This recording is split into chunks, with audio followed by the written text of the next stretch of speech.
नमस्कार, मैं हूं Sushmita Singh Yadav, win press and media से। आज हम हैं एक ऐसी लेडी के साथ जो सेल्फ मेड लेडी हैं और उन्होंने आज तक बहुत कुछ अचीव किया है, जिनका नाम है एकता अग्रवाल जी।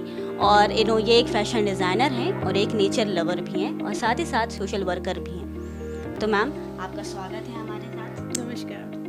तो मैम, आपसे सबसे पहले हम ये पूछना चाहते हैं कि मैम आपकी जर्नी कैसी रही। आज तक आपने 16 साल पहले बुटीक का करियर शुरू किया था, उसके बाद आपने बहुत सारे, आज आप बहुत आगे मुकाम पे पहुंच चुकी हैं। अब आप फिल्मों तक आ चुकी हैं। मैम, ये लक बाय चांस जो था आपका, ये कैसे हुआ, कैसे क्या हुआ, आप मुझे कुछ बताइए मैम, जर्नी के बारे में हमें कुछ बताइए। घर से काम शुरू किया था आज से 16 साल पहले। बच्चे बहुत छोटे थे मेरे, तो बाहर निकलना पॉसिबल नहीं था और उस समय हमारी फैमिली में कोई काम करता भी नहीं था।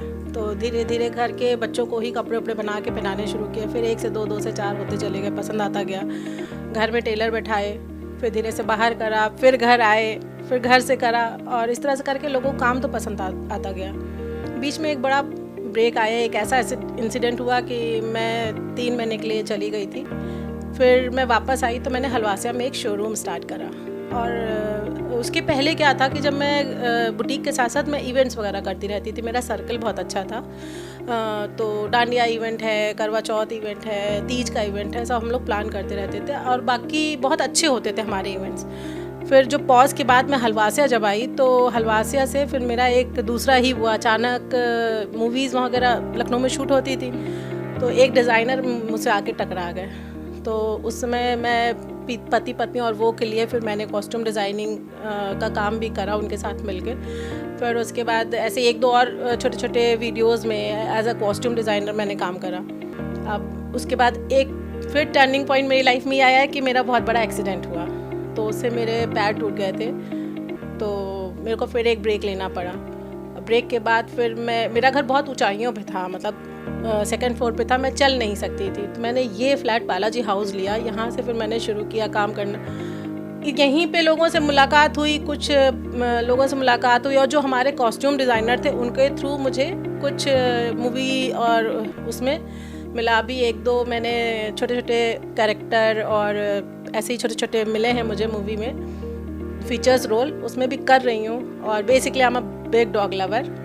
मैं अपने यहाँ पे अपार्टमेंट के बाहर जितने भी डॉग्स हैं मैं उनकी केयर करती हूँ, खाना देती हूँ। लेकिन अभी 1 दिन पहले ही एक बच्चा बहुत कोशिशों के बाद मैं उसे बचा नहीं पाई, तो कल मैं बहुत परेशान थी उस बच्चे की वजह से। फिर ज़िंदगी तो चलती है, रुक तो सकती नहीं है। जानना चाहेंगी आपने बुटीक का करियर ही क्यों चूज़ किया, आखिर इसके पीछे क्या वजह थी? मैम, शुरू से मैंने बचपन से ही, शादी के पहले मैंने कई सारे कोर्सेज़ किए थे और कपड़ों का बहुत ज़्यादा शौक़ था। खुद डिज़ाइन करके खुद से पहनते थे।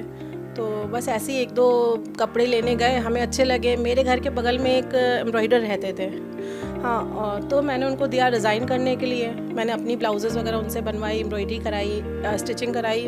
पसंद आई सबको घर में। उन्होंने कहा कि अरे चाची आप करते हो, अच्छा करते हो, आप बनाओ। मैंने शुरू किया बनाना। उनके कपड़े, शादी थी घर में, बहुत पसंद आए। फिर उसके बाद 1 से 2, फिर अगेन वही 1 से 2, 2 से तो ये मतलब सोच के बनाया हुआ करियर नहीं है। ये कहते हैं ना कि कोई चीज़ अपने आप स्मूथली होती चली जाती है, होती चली गई। टीम बहुत अच्छी मिलती चली गई, बहुत अच्छा काम चलता चला गया। मतलब आई एम लकी कि मैं जब से काम मैंने स्टार्ट किया, जो मेरी टीम तब थी आज भी मेरे साथ वही टीम है। तो आई एम ऑनर्ड इस बात के लिए। मैं बहुत अपने आप को लकी मानती हूँ। बाकी मिलते रहते हैं लोग, बिछड़ते रहते हैं, वो तो चलता रहता है लाइफ में। तो मैम, आपने टीवी सीरियल्स में काम किया है, फिल्मों में भी काम किया है मैम, तो वहाँ का अनुभव कैसा रहा? क्या वहाँ पे क्या स्ट्रगल्स आपको देखनी पड़ी? मैं खुद नहीं समझ पाती हूँ कि चीज़ें मेरे साथ कैसे हो जाती हैं। अब जैसे मैं हलवासे में शोरूम मेरा जब था तो मैं वहाँ बैठती थी, अचानक मुझसे डिज़ाइनर्स आके टकरा गए। अचानक उन्होंने पहले तो नहीं बताया, जब उनके कपड़े बन गए तब उन्होंने बताया कि आगे के लिए हम आपको अपॉइंट करेंगे, हम आपसे सारे कपड़े बनवाएंगे, हम लोग मूवी बना रहे हैं, मूवी के हम लोग कॉस्ट्यूम स्टाइलिस्ट हैं। उन्होंने मुझे हायर कर लिया, ठीक है, उनके सारे कपड़े बनाए। उसके बाद फिर एक के बाद दूसरे लोग मिले।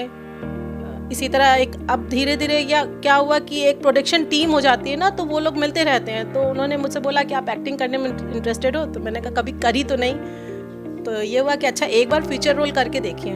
तो इस तरह 2 में तो जा चुकी हूँ, 3 में जा चुकी हूँ। कॉस्ट्यूम डिज़ाइनिंग के बाद ये लाइन भी देखते हैं कैसी है। अभी तो जो करा बहुत अच्छा एक्सपीरियंस रहा, बहुत अच्छे लोग मिल रहे हैं मेरे साथ।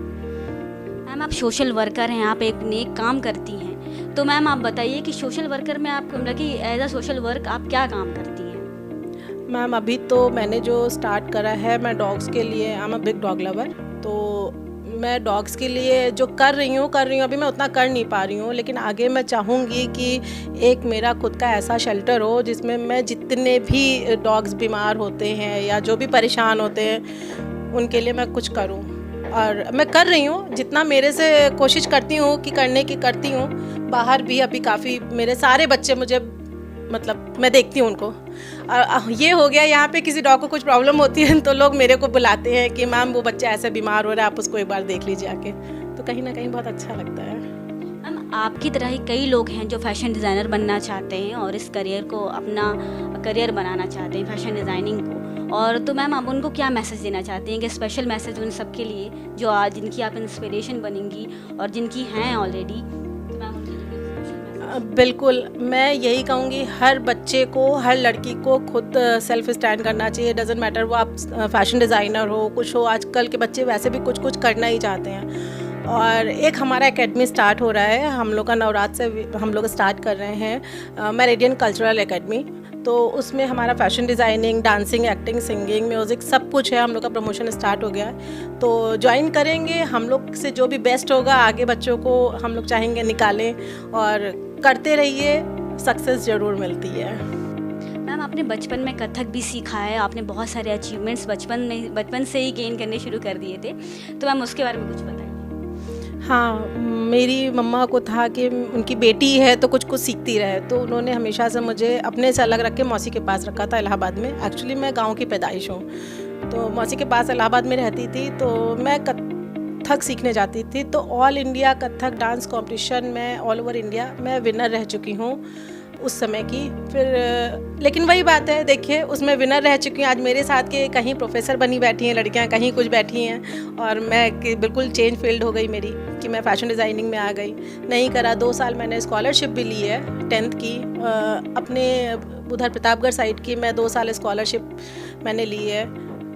तो कुछ नहीं कह सकते, आपका लक आपको कहाँ लेके जाता है। जो चीज़ें मैंने करी उस लाइन में नहीं गई, जो चीज़ मैंने कभी सोची नहीं थी आज मैं वो करके बैठी हुई हूँ। मूवी का कभी नहीं सोचा था, लेकिन अब छोटे छोटे फीचर्स रोल मिल रहे हैं। मैम आप बहुत सारे NGOs के साथ काम करती हैं, तो उससे जुड़ी जानकारी भी कुछ दीजिए।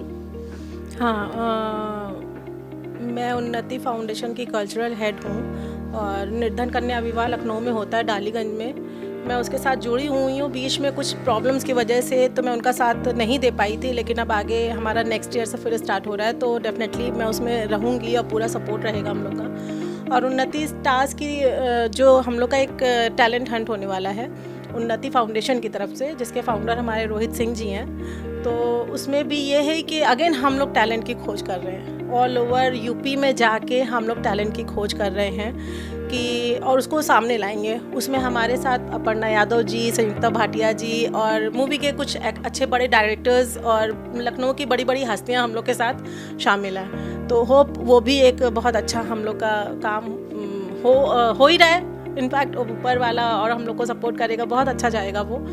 और छोटे छोटे NGOs हम लोग के हैं, छोटू फाउंडेशन है, ये सब हम लोग करते रहते हैं। बच्चों के लिए कुछ करना, या जैसे एनिमल्स के लिए। मैम हम आपसे जानना चाहेंगे कि आप यूथ को क्या मैसेज देना चाहती हैं? हमारे भारत में, मैं थोड़ा सा मेरे मन में एक ये चीज़ चल रहा है कि क्यों भारत के बच्चे जो है अचीवमेंट लेने के लिए विदेश में जाते हैं। क्या ऐसी कमी हमारे देश में है जो उनको विदेश जाके पूरी करनी पड़ती है? विदेश के बच्चे हमारे भारत क्यों नहीं आते हैं? ये एक मेरे दिमाग में हमेशा से बहुत बड़ा टॉपिक चलता रहा है, एक बहुत बड़ा क्वेश्चन है, क्यों नहीं आ सकते विदेश के बच्चे भारत में अपनी लाइफ को सेटल करने? क्यों नहीं करते? क्यों हमारे देश के बच्चे बाहर जाते हैं? तो ये आई थिंक मैं ये कहूँगी यूथ इस बात को लेके सोचे, और इस बात का एक कोई ना कोई हल तो होना चाहिए, क्योंकि हमारे देश के माँ बाप जो हैं अकेले हो जाते हैं बिल्कुल अपने बच्चों को भेज के। वहाँ जाके वो लोग फिर ना आ पाते हैं, ना अपने माँ बाप की तकलीफ़ में हर समय शामिल हो पाते हैं। तो मैं यही कहूँगी कि इस चीज़ को लेके थोड़ा सा आज के यूथ को सोचना चाहिए।